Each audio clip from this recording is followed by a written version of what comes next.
Mercedes has just unveiled the Mercedes-AMG CLE 53, and it is a beautiful, beautiful design. I think this is what Mercedes should be doing, not the EQ lineup with the bubbliness and the soap bars on wheels. This is what I want to see from AMG. They even made it a lot wider than the regular CLE, and from a straight rear view, which I'm going to show you in Photoshop, it just looks so planted compared to the normal CLE. But before we jump in and have a look at this design from a front side and rear in Photoshop, let's talk about what this actually is. So the CLE 53 two-door arrives with 443 horsepower, inline 6. So if you remember, in the C43 and the C63, they have a 4-cylinder, but here they have an inline 6, and it sounds incredible, this engine. I've heard many people complain about AMG engines having too many pops and crackles in the exhaust, but you're buying an AMG. I mean, that's the whole point of it. If you don't want that, just go for the regular CLE. And it aims to split the difference between the 4-cylinder C43 and C63 sedans. So you have a CLE class to replace both the C-Class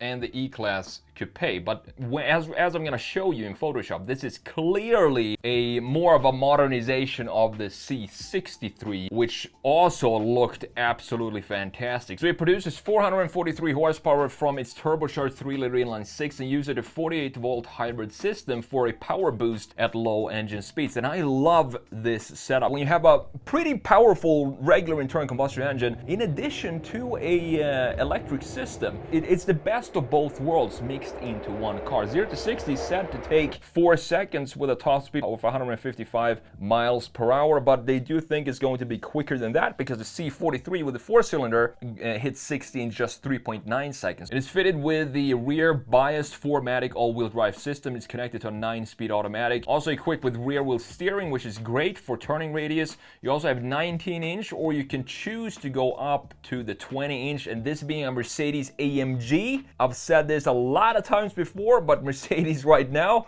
crushing it when it comes to wheel design. Just have a look at these gorgeous wheels here, so I would definitely go for the 20-inch wheels here. There's an optional AMG Performance Studio package that add trim pieces to the front and rear, as well as a spoiler lip and rear diffuser. I would definitely check that box off as well, because I'm buying an AMG. I want to have all the AMG features onto the design of the car. The front fenders are wider by 2.3 inches, while the rear is 3 inches wider than the standard CLE Coupe. So they really went off the rails when it comes to planting this car. I think Mercedes take over the throne as the most planted cars coming out of the factory from BMW. Now, there are a couple of things here, for example, in the interior that I've talked about in the GLC that has the same styling here that I want to change. And if you look at this, you probably know exactly what it is I'm talking about, but I'm gonna pump the brakes and talk about that a little later in the Photoshop. You have a flat bottom steering wheel, 11.9-inch central infotainment screen with a 12.3-inch gauge cluster. No housing for it here. Mercedes hasn't announced when the CLE 53 will go on sale yet, but the pricing is probably gonna start around $85,000. So with that said, let's pop in to Photoshop here and have a look at these beautiful Mercedes models that we have here. On the right side, we have the classic C63 AMG Coupe. Love this design, specifically with this Panamericana grille that we have in the later versions right there. This is what I'm talking about. This does not look like an E-Class replacement to me. It looks clearly like a C63 AMG Coupe refresh. And you can clearly see that when we compare these two side by side like this. I love this matte black. Usually I'm not a fan of matte black. I think it's like so 2010 or early 2000s, but in this case it looks great on this car. We have these lines intact, but let's focus on the front end here. The grille now is more of a frowning design, which was typical for Mercedes of today. Instead of having it be smiling like this graceful Mercedes grille like we have in the previous C63, we now have the angles pointing outwards like this instead of having them pointing upwards like they do in the C63 right here. Not sure which one I prefer. Both look good, but I think for Mercedes, they shouldn't be too aggressive. That's all BMW's type of styling. Mercedes should have an elegance and a confidence to it that doesn't necessarily look like it's angry all the time. That's just what my vibe of Mercedes is compared to BMW, for example.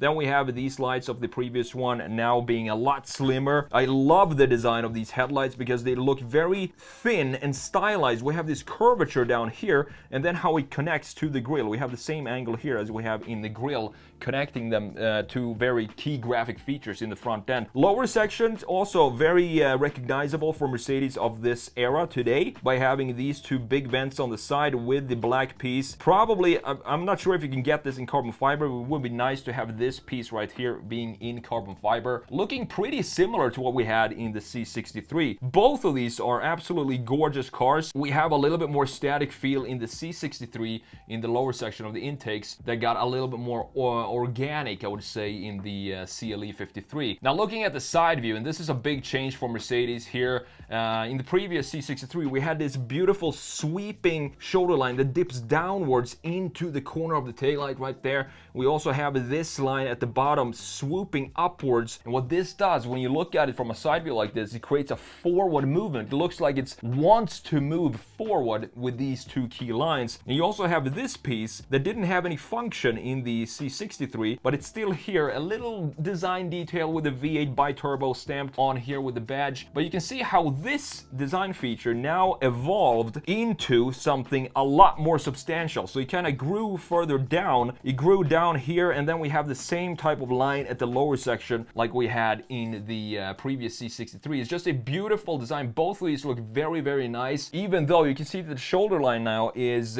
cut off. So we have two separate shoulder lines, one over the rear axle being pretty straight, but it still connects to the corner of the taillight. And then we have this forward shoulder line where nothing really happens in between them. So it creates a little bit more of a, I would say, dynamic feeling for the shoulder line of the CLE compared to the C63. Now, looking at the wheel design here, as I said, Mercedes wheel design, they did even great wheels back on the C63. I do love the design of these wheels, and they also look stunning on the new CLE. Just have a look at the complexities of these wheels. I love multi-spoke wheels like this.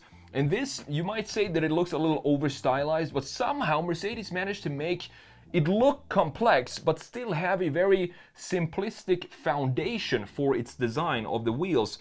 And when this spins, I love that we have this inner circle spinning and creating almost like an inner border for the wheel when it's in motion. It looks very, very cool, and I love these wheels. I do believe these are the 20-inch wheels that I would personally definitely get for this CLE. And looking at the overall proportions in this very important view, which is the side view, you can clearly see how much inspiration is taken from the C63, specifically with the greenhouse design and the border for it. It's pretty much identical to what we have in the CLE, which is not a bad thing at all. It just looks overall fantastic. Now looking at the rear end, I love how the taillights on the C63 sit a little lower than what they do on the CLE, and I do think I prefer the C63 rear end here over the CLE. Even though the CLE looks really good as well, it just doesn't have the same kind of graphically, the plantedness. Graphically, I think the taillights sit a little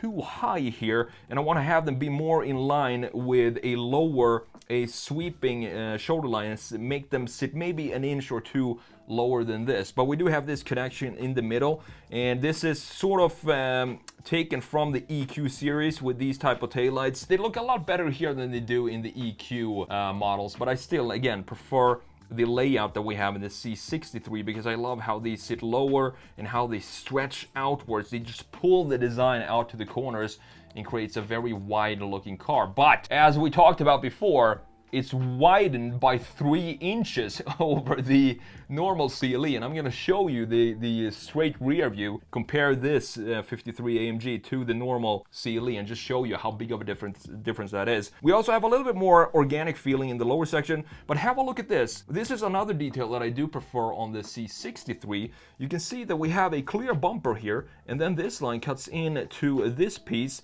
and I'm not entirely sure if this is functional or not, and I don't really like this plastic piece that we have here. It kind of ruins the simplicity and the clean vibes that we have of the rear end. However, I do love that we have this big diffuser being straight and then cutting down with these rectangular AMG typical exhaust pipes and a pretty aggressive diffuser in the lower section. On the new one, on the CLE, they dialed it down a little bit, I think. We have more of an organic feeling again, more curvatures in the diffuser, so not a straight line anymore, as you can see with these curvatures, and we now have a round tailpipes. I'm not sure if this is specific for the 53 or if the 63 is going to get the rectangular, the squared out tailpipes like we have in the C63. But I wanted to show you this plastic piece. We still have the same bumper here, but now it clashes right into this area here. It clashes into this graphic feature, while in the C63 you can see that this line has a continuous line